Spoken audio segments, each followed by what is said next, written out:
இப்போ சென்னையில ரெண்டே பேருக்கு நடுவுல தான் போட்டி. ஒன்னு இஎம்ஐ, இன்னொன்னு ரெண்ட். போரூர், காட்டுப்பாக்கம். ரெண்டட் ஹவுஸ்னா உங்க ரெண்ட், அவங்க அசர்ட். ஓன் ஹவுஸ்னா உங்க இஎம்ஐ, உங்க assert. For bookings call 8682089820. Stepstone Viram Phase 2. காட்டுப்பாக்கம்ல premium 2 and 3 BHK apartments. Just 79 lakhs all inclusive. 2.5 கோடி குடும்ப அட்டைகள் இருக்குது அப்படின்னா அத்தனை பேருக்கு அரிசி தேவை இல்லை. 2.5 கோடி குடும்ப அட்டைக்குமே சக்கரை அதை வாங்கி யூஸ் பண்ணுறாங்களான்றது இல்லை. 2.5 கோடி குடும்பத்துக்கும் பொங்கல் தொகுப்பு தேவையில்லை. 2.5 கோடி குடும்பத்துக்கும் வேட்டி செல்ல தேவையில்லை.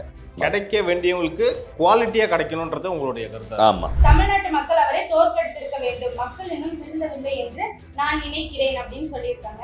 மாற்றம் முடிவு பண்ண பிறகு எவ்வளோ காசு யார் கொடுத்தாலும் நான் மாற்றி தான் ஓட்டு போடுவேன்னு போட்ட மக்கள் தான் இந்த தேர்தல் எல்லா இடத்துலையுமே நடந்திருக்கு. அப்படி இருக்கும் பட்சத்தில் அந்த இடத்துல நடக்காமல் இருந்திருக்குமா அப்படின்றது ஒரு கேள்விக்குறி. முக்கியமான தலைவர்கள் வெற்றி பெற்ற இடத்துலலாம் ஃபார்முலா என்ன யூஸ் ஆகிருக்குன்றது ஆராயத்துக்கு ஒரு குழு போட்டாலே சூப்பராக கண்டுபிடிச்சி கொடுத்துருவாங்க. முதலமைச்சர் விஜய் கடுஞ்சோர்களாக திட்டுறாரு. ஏன்னா இவங்க வந்ததுக்கப்புறம் எங்களால் காசு வாங்க முடியல அப்படின்ற மாதிரி ஊழியர்கள் கடுஞ்சோர்கள், அந்த வார்த்தையை சொல்ல விரும்பலை, அது சொல்லி அந்த ஊழியர்கிட்ட சொல்கிறாராம். அவரெல்லாம் டிஸ்மிஸ் பண்ணணும்னு சொல்கிறேன். முதலாளிக்கு விசுவாசமாக இல்லாதவங்க யாராக இருந்தாலுமே இருக்கணும்னு அவசியமே கிடையாது. முதலமைச்சர் ஒரு விஷயத்த சொல்லி உன்னால் செய்ய முடியாதுன்னா நீ வேலையை ராஜினாமா பண்ணிட்டுப்போ, இல்லை அவரை தூக்குங்க. இப்படி பண்ணுறவங்கள வச்சுட்டு நம்ம சரி பண்ணவே முடியாது.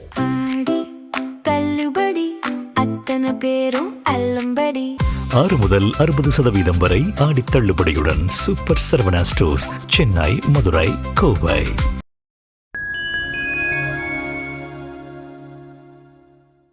நேயர்களுக்கு வணக்கம். கமெண்ட்ஸுக்கு என்ன பதில் நிகழ்ச்சியில நீங்க கேட்ட நிறைய கேள்விகளுக்கு உங்களுடைய சிகே அவர்கள் பதில் சொல்ல போறாங்க. ஸ்ட்ரைட்டா வீடியோக்குள்ள போயிடலாம். சார் வணக்கம். சார் வணக்கம். ஓகே சார், ஸ்டார்ட் பண்ணிடலாமா? நீ ரொம்ப ஆர்வமா இருக்கியே. ஆமா, எனக்கு கொஞ்சம் ஃபேன் பேஸ் அதிகமாயிட்டு போகுது சார். நம்ம நேயர் ரோகன் கிங் அப்படின்றவர் சூப்பர், இப்படியே டீமா உட்காந்து பேசுங்க, நிறைய பேர் கூட்டிட்டு பேசுங்க, அப்பதான் சுவாரஸ்யமா இருக்கு, 2 பேரும் பார்த்து புளிச்சு போச்சுன்ற மாதிரி ஒரு கமெண்ட் சொல்லிருக்கேன். என்ன சார் நம்ம நிலைமை இப்படியே இந்த இது இப்போ எடிட்டர் இதில் போடுப்பா எனக்கு சோதனைன்னு சொல்லி மேலே ஏதாவது ஒரு மீம்ஸை போடுங்க. சோதிக்காதீங்க. சந்தோஷம்தான். இதுலேருந்து என்ன தெரியுதுன்னா நம்ம போட்ட வீடியோலாம் போகலன்னு இப்போ தான் தெரியுது. இவங்க நம்ம மூஞ்சை பார்த்து சலிச்சு போச்சுன்ட்டாங்க. அவமானத்தில் தலை குனிகிறோம். கண்டிப்பாக சார். இதனால் நீங்கள் நான் எதிர்பார்க்குற மாதிரி இனிமேல் மல்டி பீப்புளை வச்சே நாங்கள் இந்த வீடியோ போடுறோம். நேயருக்கு பர்டிகுலர் இனிமேல் சந்தியா எல்லா வீடியோவில் இருக்கிறத நாங்கள் என்ஷூர் பண்ணுறோம். ஓகே ராஜமாதா வணக்கம். ஓகே சார், அதே மாதிரி நீங்க ரீசெண்டா ஒரு வீடியோ பேசியிருந்தீங்க ரேஷன் கார்ட்ஸ் பத்தி, யார் யாருக்கு என்னென்ன தேவை இருக்கோ அதுக்கு ஏற்ற மாதிரி நீங்க கொடுங்க அப்படின்னு. அதுக்காக நம்ம நேயர் ஜெயபிரபா செந்தில்குமார்னு ஒருத்தவங்க ஒரு விஷயம் சொல்லியிருக்காங்க.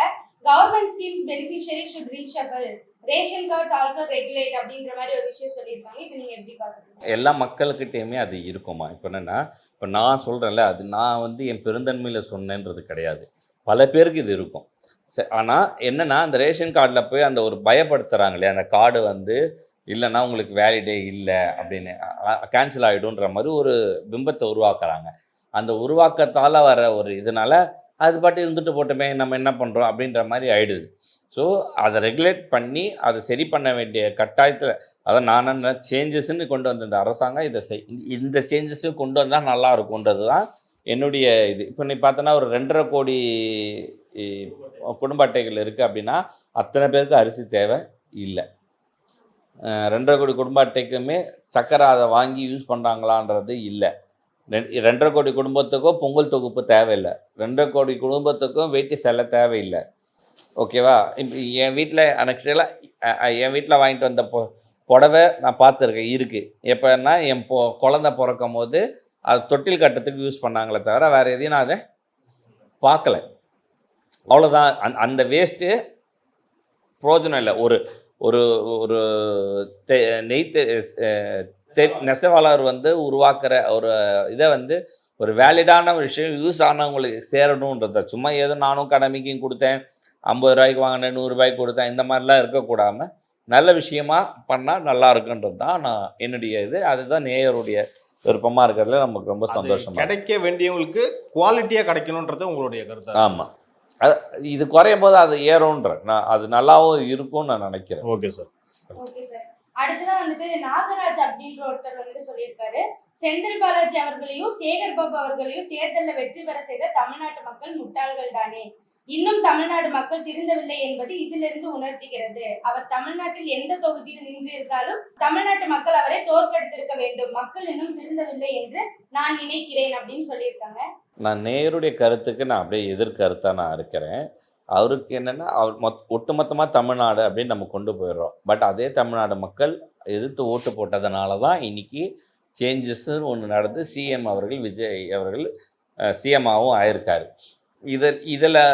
இதில் எந்த மாற்றம் கிடையாது. இது அந்த தொகுதிக்குள்ளே நடக்கிற ஒரு விஷயமாக நான் பார்க்குறேன். அந்த இடத்துல இவங்க என்ன பண்ணாங்க, கண்டிப்பாக அந்த தொகுதி மக்கள் மேலே சப்போஸ் தவறுகள் இருக்கலாம், அன்பளிப்புக்கு பெற்று ஓட்டு போட்டிருக்கலாம், இல்லை 4 மணி ஃபார்முலா இம்ப்ளிமெண்டேஷன் ஆகிருக்கலாம். அதை நம்ம மக்கள் மேலே சொல்ல முடியாது. ஏன் அப்படின்னா மாற்றம் முடிவு பண்ண பிறகு எவ்வளோ காசு யார் கொடுத்தாலும் நான் மாற்றி தான் ஓட்டு போடுவேன்னு போட்ட மக்கள் தான் இந்த தேர்தலில் எல்லா இடத்துலையுமே நடந்திருக்கு. அப்படி இருக்கும் பட்சத்தில் அந்த இடத்துல நடக்காமல் இருந்திருக்குமா அப்படின்றது ஒரு கேள்விக்குறி. நடந்திருக்க வாய்ப்பு அதிகம் இருக்குது. அது எந்த ஃபார்முலா மாற்றுச்சு, இதை தான் நம்ம ஆராயணும்னு சொல்கிறோம். ஸோ இது 19 இப்போ நம்ம மக்களை திட்டனா அது லாஜிக்கே இல்லை. சரி, மாற்றம் மக்களால் தான் நிகழ்ந்திருக்கு. மக்கள் இல்லைன்னா யாருமே இங்கே தலைவர் இல்லை, மக்களே எஜமானர்கள். அப்படி இருக்கும் போது நம்ம அவங்கள குறை சொல்கிறதில்ல, லாஜிக்கில். ஏன்னா உங்களுடைய ஆதங்கம் எனக்கு புரியுது. நம்ம ஓட்டு போட்டிருக்கோம், நீங்கள் அவருடைய ஃபேன் பேஸாக இருக்கலாம், விசுவாசியாக இருக்கலாம், அவர் வரணும்னு நினச்சிருக்கும். நமக்கு மற்ற இடத்துல இந்த மாதிரி வரலையேன்ற ஆதங்கம் நம்மளை அப்படி பேச வைக்கிது. பட் ரியாலிட்டி அப்படி இல்லைன்றதை நான் புரிஞ்சுக்கிறேன். இவங்க வெற்றி பெற்ற, அதனால தான் சொன்னேன், முக்கியமான தலைவர்கள் வெற்றி பெற்ற இடத்துலலாம் ஃபார்முலா என்ன யூஸ் ஆகிருக்குன்றது ஆராயத்துக்கு ஒரு குழு போட்டாலே சூப்பராக கண்டுபிடிச்சி கொடுத்துருவாங்க. அரசாங்க குழுவாக போட வேண்டாம், தனியார் டிடெக்டிவ் ஏஜென்சியை வச்சு என்னென்னலாம் நடந்தது ஆராய்ஞ்சு கொடுக்குறாங்கன்னா ஆட்டோமேட்டிக்காக இந்த விஷயம் வெளியே வந்துடும். அதுக்கப்புறம் அரசாங்கம் அதுக்கு நடவடிக்கை எடுத்தால் தெரியும். இதனால் இது பொதுவாக நம்ம மக்களை குறை சொல்கிறதுல ஒன்றுமே இல்லை. ஆக்சுவலாக இவர் நிறைய அண்ணன் சீமானோட வீடியோ பார்ப்பாருன்னு நினைக்கிறேன். சமீபத்தில் கூட இல்லை அவர் ஆதரவாளர், டிவிக்கு ஆதரவாளர் நினைக்கிறேன், பார்ப்போம். ஆனால் பேச்சு நீ சொல்கிறது மாதிரி இருக்கு. அண்ணன் சீமான் இப்போ பேசினே இருக்கிறார் மேடமாடியா, இப்படிதான் பேசுகிறேன். மக்களை, அதாவது ஓட்டு போட்டு மக்களை திட்டுறாரு அவர். அதே ஓட்டு 8% போடும்போது திமிரா பேசின பேச்சுலாம் தெரியல. இப்போ 8 நாள் ஆனதுக்கப்புறம் அந்த பேச்சு வருது. அப்புறம் 4-2 ஆகும், 2-1 ஆகும், 1-0 ஆகும். Right sir. நம்ம நேர் கோபின்ற ஒரு விஷயம் போட்டிருக்காரு. என்னன்னா, நான் ஒரு ஒயின் ஷாப்புக்கு போனேன், எழில் நகர், அதாவது வேசர்பாடி தாண்டி அங்கே இருக்குது எழில் நகர்னா. அதில் ஒரு வாடிக்கையாளர் தினமும் வருவார். அந்த ஊழியர்களும், அந்த டாஸ்மார்க் ஊழியர்களுக்கும் அவருக்கும் நடந்தது தெரியும். என்ன நினைக்கிறேன், வாடிக்கையாளர், அதாவது அவர் கேட்குற காசை ஒரு வாடிக்கையாளரே கொடுத்துட்றாராம். அந்த அந்த ஊழியர் இருக்கார்ல, டாஸ்மாக் ஊழியர் இருக்கார்ல, அவர் முதலமைச்சர் விஜயை கடுஞ்சொற்களாக திட்டுறாரு. ஏன்னா இவங்க வந்ததுக்கப்புறம் எங்களால் காசு வாங்க முடியல அப்படின்ற மாதிரி ஊழியர்கள் கடுஞ்சொற்கள், நான் அந்த வார்த்தையை சொல்ல விரும்பலை, அதை சொல்லி அந்த ஊழியர்கிட்ட சொல்கிறாராம். அவரெல்லாம் டிஸ்மிஸ் பண்ணணும்னு சொல்கிறேன். முதலாளிக்கு விசுவாசமாக இல்லாதவங்க யாராக இருந்தாலுமே இருக்கணும்னு அவசியமே கிடையாது. முதலமைச்சருக்கு யார் முதலாளினா மக்கள் ஓட்டு போட்டவங்க. அரசாங்க ஊழியருக்கு முதலாளி யாருன்னா முதலமைச்சர். முதலமைச்சர் ஒரு விஷயத்த சொல்லி உன்னால் செய்ய முடியாதுன்னா நீ வேலையை ராஜினாமா பண்ணிட்டு போ, இல்லை அவரை தூக்குங்க. இப்படி பண்ணுறவங்கள வச்சுட்டு நம்ம சரி பண்ணவே முடியாது தானே. ஏற்கனவே இது உள்ளாட்சி இதுக்கு கூட சொல்லியிருக்கேன், கலைச்சிட்டு உள்ளாட்சி தேர்தலை சீக்கிரமாக கொண்டு வரணும், இல்லைன்னா உள்ளாட்சியே இல்லாமல் அதிகாரிகளை வச்சு செயல்படணுன்றதை நான் சொல்லியிருக்கேன். ஸோ அந்த மாதிரி தான் அதிகாரிகளாக இருந்தாலும் கூட தவறும் பட்சத்தில், தவறு செய்யும் பட்சத்தில் அதை சரி, இது என்னென்னா புற்று மாதிரி எங்கேயாவது ஒரு மூலையில் கொஞ்சம் நீ விட்டு வச்சிட்டாலும் திருப்பி அது பெருசாகிடும், ஸ்ப்ரெட் ஆகிட்டே போகும். ஸோ அதை விடாமல் அடிக்கணும்னா ஒரே சொல்யூஷன், இந்த மாதிரி ஒரு 100 பேரை வெளியே அனுப்பிச்சோம்னா ஆட்டோமேட்டிக்காக சரி பயம் வந்துடும். ஸோ இந்த ஒரு கேள்வி உங்கள்கிட்ட கேட்கணும்னு நினச்சி, இப்போ உள்ளாட்சியில் எங்களுக்கு நிதியே கொடுக்க மாட்டாங்க அப்படின்ற மாதிரி திமுக கவுன்சிலர்ஸ்லாம் ஒரு கடுமையாக ஒரு வெறுப்பில் இருக்காங்களாம், பார்த்தீங்களா? எது காலங்க போட காலத்தில் நிதினா வாங்கி செலவு பண்ண நிதிலாம் போதாதாம்மா.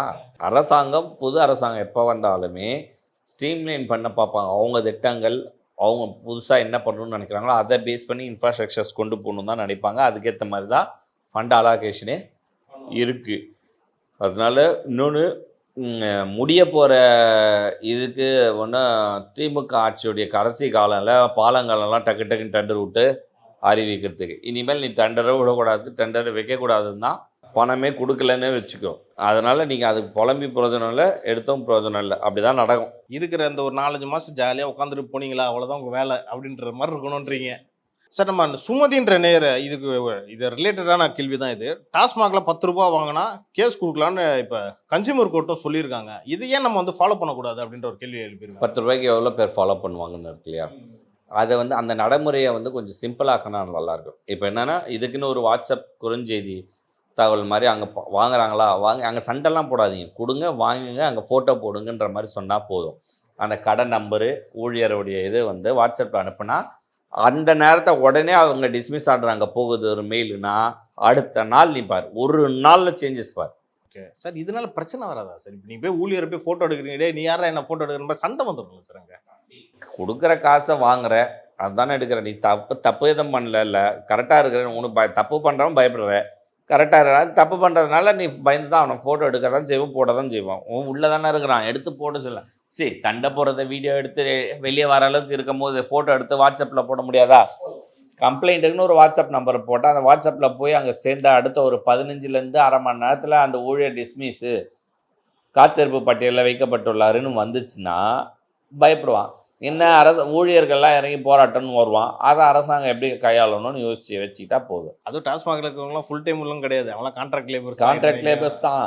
அதான் சொல்கிறேன், அவங்க கான்ட்ராக்ட் தான் கடைசி வரைக்கும். அவங்கள வந்து இன்னொரு இடத்துல எங்கேஜ் பண்ணணுன்றது கண்டிஷனே கிடையாது. கண்டிப்பாக எல்லாரும் இப்போ பேசுகிறோம் மனிதாபிமான முறையில் தான் அமைச்சரும் சொல்கிறாரு. அவங்கள திருப்பி நம்ம மூடினா அவங்கள எங்கே இம்ப்ளிமெண்ட் பண்ணுறதுன்னு யோசிக்கணுன்றதெல்லாம் சொல்கிறதெல்லாம் அந்த பேஸில் தான். ஓகேவா? அவங்களுக்கு ஆஸ் பர் கான்ட்ராக்டு ஜெயலலிதா அவர் கொண்டு வந்ததில் ஒரு நல்ல திட்டம், அரசாங்க ஊழியர்களுக்கு அதிகமான சம்பளம் போது இதை கட் பண்ணணுன்றத முடிவு அந்த அம்மா பீரியடில் தான் எடுத்தாங்க. அதை எப்படி வேணால் கான்ட்ராக்ட் பேஸில் கொண்டு வந்துட்டா இது ஃப்யூச்சரில் கடைசி வரைக்கும் பிஎஃப் கொடுக்கறது, பென்ஷன் இதெல்லாம் கிடையாது. பிஎஃப் இஎஃபோட முடிஞ்சிடும். அதை அரசாங்க கஜானா சேவ் ஆகும். ஏன்னா ஒரு ஸ்டேஜுக்கு அப்புறம் சம்பளத்தை விட பென்ஷன் காசு அதிகமாகிடுச்சு. அதை கண்ட்ரோல் பண்ணணும்னு நினச்சது தான் இந்த சிஸ்டம். ஸோ அதனால் இவங்களெல்லாம் அனுப்பிச்சிக்கிறதுல பிரச்சனையே கிடையாது. இப்போ நான் என்னன்ற அனுப்புறது மட்டும் இல்லாமல் அவங்க மேலே கேஸே போடணுன்றேன். போட்டால் தான் அடுத்தவங்க திருந்துவாங்க இந்த மாதிரி பண்ணாமல். ஓகே சார், அடுத்ததா இன்னொரு கமெண்ட் வந்து ரொம்ப மாசா சிரிப்பே சரியில்லையே. சார், எனக்கு ஃபேன் பேஸ்னு நான் சந்தோஷப்பட்டேன். இப்போ உங்களுக்கு ஒரு பெரிய ஃபேன் பேஸ் இருக்கு. நீ தேவா கூட சேராதன்னு சொன்னல, அப்படியே நடிக்கிற பத்தியா? உன் ஃபேன் பேஸ்ன்னு வரும்போது நீ எப்படிலாம் துடிக்கிற, இப்போ வந்து சும்மா கதை விடுற எனக்குன்னு. சாருக்கு எப்பவுமே ஃபேன் பேஸ் இருக்கு. இருக்கு சார், நான் நம்புறேன். சொல்லிட்டு ஓகே சார், இதுல அந்த கமெண்ட்ல வந்துட்டு சவுக்குடன் மோது சீகே உடன் மோதாதே அப்படிங்கிற மாதிரி. ஐயா தெய்வமே, யார் அவரு? பேர் என்ன சொல்லுங்க. எனக்கு என்னவோ நான் எதுவும் சொல்லலைங்க, எனக்கு அதுக்கு எந்த சம்மந்தம் இல்லை. தயவு செஞ்சு என்னை மன்னிச்சிருங்க. அவரு நம்மளே கம்பேர்லாம் பண்ணாதீங்க. இல்லை, எனக்கு ஒரு டவுட் இருக்கு. எனக்கு என்னமோ நம்ம சேனல் 8 மேலே தான் எனக்கு டவுட்டாக இருக்கு. என்ன அவரே அந்த கமெண்ட் போட்டு போறோன்ட்டு அப்படி மட்டும் நான் கண்டுபிடிச்சேன்னா முதல்ல அவரை தூக்குறேன்டா.